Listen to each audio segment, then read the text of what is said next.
Hey guys, what is up? Happy National Voter Registration Day. I am super excited for today. As I've been getting ready to vote, I really wanted to make sure that you guys are ready to vote and registered and you feel great about it. So today I'm going to be adding John Favreau into my live. He is an awesome guy. He is with Vote Save America. He also has a podcast called Pod Save America. He was former President Barack Obama's chief speechwriter.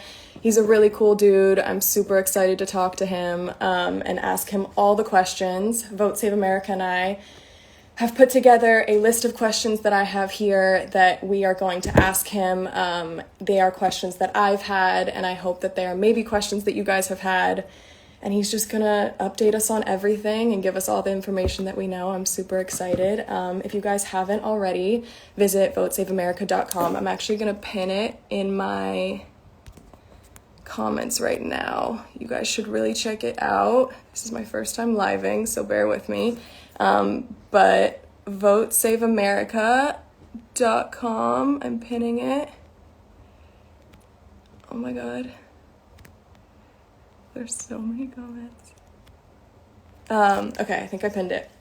But if you check out votesaveamerica.com, it is amazing. They have so much information. I know that I've run there when I feel that I need some information, and they kind of have everything. You can actually register to vote there, so if you haven't already, I would check it out. But yeah, I'm going to figure out how to add John now.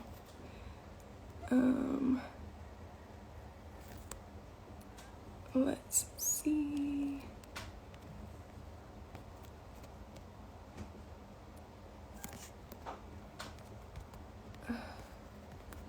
This is my first time living.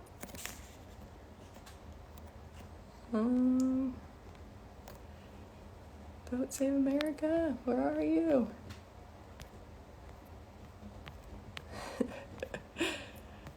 Well, hey, go register, go vote when it's time.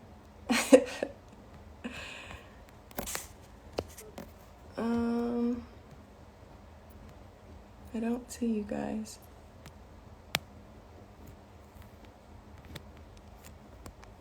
Hold on.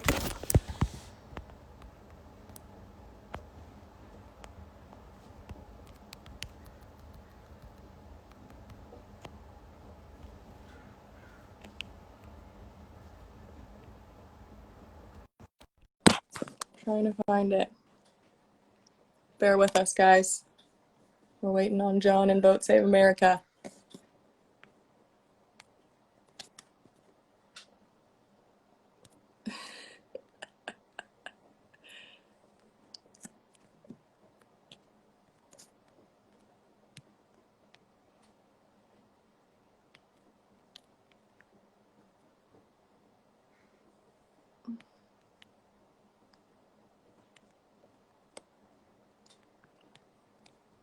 There we are.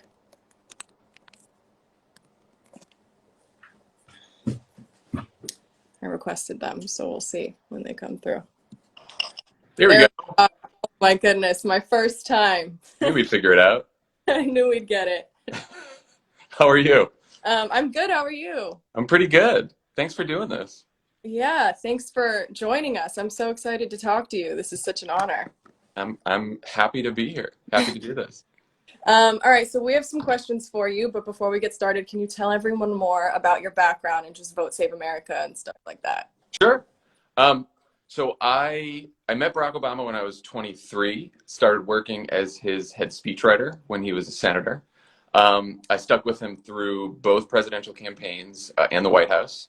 And then after the 2016 election, I started a podcast with my friends called Pod Save America, where we talk about politics and all the crazy shit that Donald Trump does every week. And that grew into a media company with lots of podcasts. And eventually we launched Vote Save America, which is votesaveamerica.com, which is a one-stop shop for everything you need to know about voting and volunteering in 2020. It's awesome. Yeah. Okay, so why is it important? Why is the election so important, and how would you explain it to someone who hasn't decided if they're going to vote yet? So if you don't like what's happening in America right now, I honestly think that this election is your last chance to change it. Voting won't elect a savior. It won't solve all of our problems. Totally admit that. But voting will give us the chance to do something about climate change and systemic racism and healthcare and education. Voting will give us the chance to make sure that our politics isn't as fucked up as it is right now, and that we're not all at each other's throats like we are right now. And more importantly, if you don't vote, a bunch of other people who you don't know will get to make hugely consequential decisions that will affect your life in serious ways. And those people will probably be older and whiter and richer. And they're going to show up no matter what, those people. And so you should too, because you deserve to have a say in your own future. Mm-hmm. Totally. Okay, in 2016, voters between 18 and 29 had the lowest turnout, around 46.1%, while voters over 65 had the highest rates, over 70%. Why is this such a problem? Yeah, I mean, so Americans 18 to 40 are by far the two biggest generations in the country, but we let the older, smaller generations make decisions about the country that we're going to have to live with a lot longer than them. So we actually have a lot of power, and if we actually use it by voting, starting with voting, we can completely transform politics. We can completely transform the country. So young people just have to actually use the power that they have. Right. Completely. Is there anything in particular that young and first-time voters need to know, like registering, early voting, voting Right. state? Yeah, lots of stuff. So you should make sure you are registered to vote. It is National Voter Registration Day, so it's a good day to do that. You should make a plan to vote. There are a lot of options. You can vote by mail. You can vote in person early. You can vote in person on election day. But you got to plan. You got to do it early. And you can find all the information about how to vote, when to vote, and where to vote on votesaveamerica.com. You can verify your registration. You know what we're eventually going to show you what your ballot looks like. We're going to give you deadlines about like when to register in every single state. So all that information is on the website. Which again I have pinned. So if you have not yet registered, go to my pin, click on the votesaveamerica.com link, and we can get you settled there. What are the major issues in this election, and how should you educate yourself about those issues / the candidates? So huge issues in this campaign. Just a few: whether or not we get the pandemic under control so our lives can go back to normal, whether or not we stop burning up the planet so that our future isn't wildfires and floods and air we can't breathe. You know, if you're in California, you go outside, you could barely breathe the air the last week. Issues like whether or not we do something about police violence and save the lives of the next George Floyd or Breonna Taylor. Whether we let Republicans take away health insurance and protections for pre-existing condition from literally tens of millions of people, or whether we expand healthcare to cover more people, protect a woman's right to choose, protect the children of immigrants from deportation, forgive student loan debt, decriminalize marijuana, just a whole bunch of other issues. Either Donald Trump or Joe Biden will be the next president. There are only two candidates with a chance. Because Trump is the incumbent, a vote for any other candidate besides Biden is essentially a vote for Trump.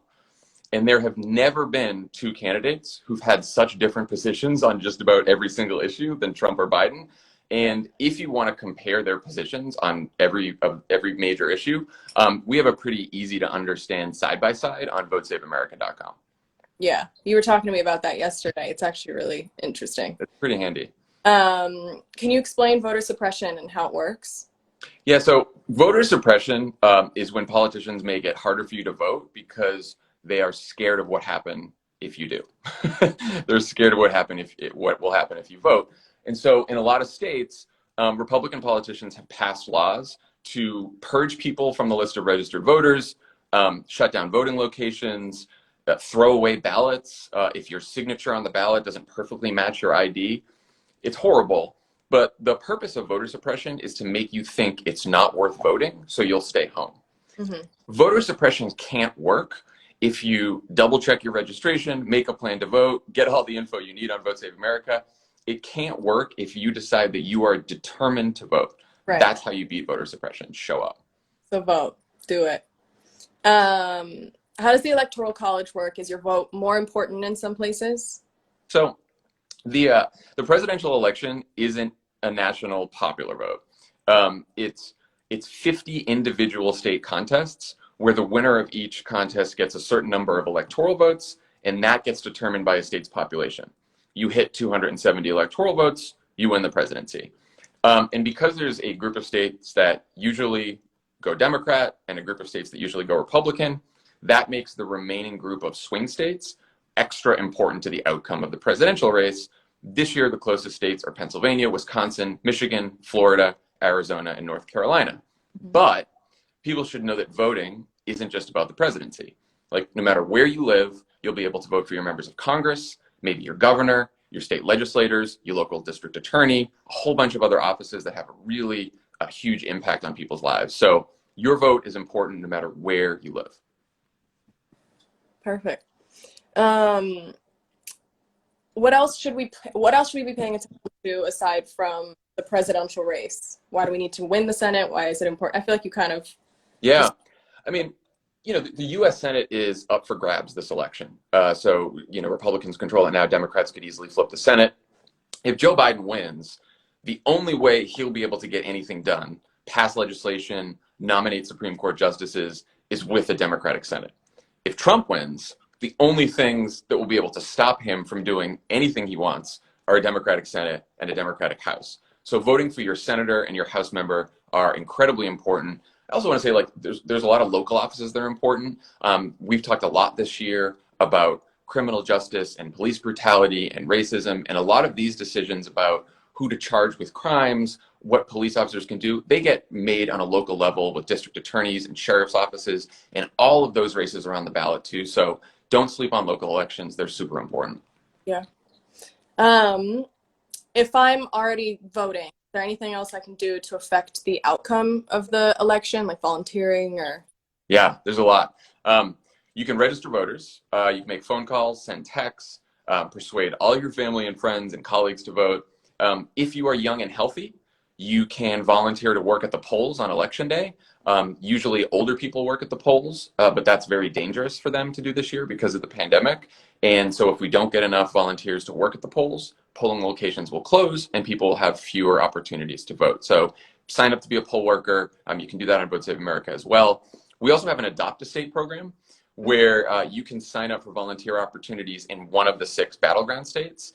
And just to give you an idea, about 250,000 people have already signed up to volunteer and adopt one of those 6 battleground states. And if each of those people convinces just one other person to vote who didn't vote in 2016, that is more than the number of votes that Trump won by in 2016. So that's how much people volunteering can matter. This election could come down to just a few thousand votes in each state. So if you sign up, you're willing to volunteer, you can make all the difference in the election. Yeah. Well, thank you so much. This has been actually really helpful. I'm learning Well, if you have any other questions, let us know on Vote Save America. We're happy to help, and we really appreciate you, Kendall, using your platform to help educate people about voting. Yeah, of course, and thank you so much for coming on. What an honor. And yeah, I'm thank you. Well, thank you, and have a great day. Take care. You too. All right, bye, Kendall. Bye, guys.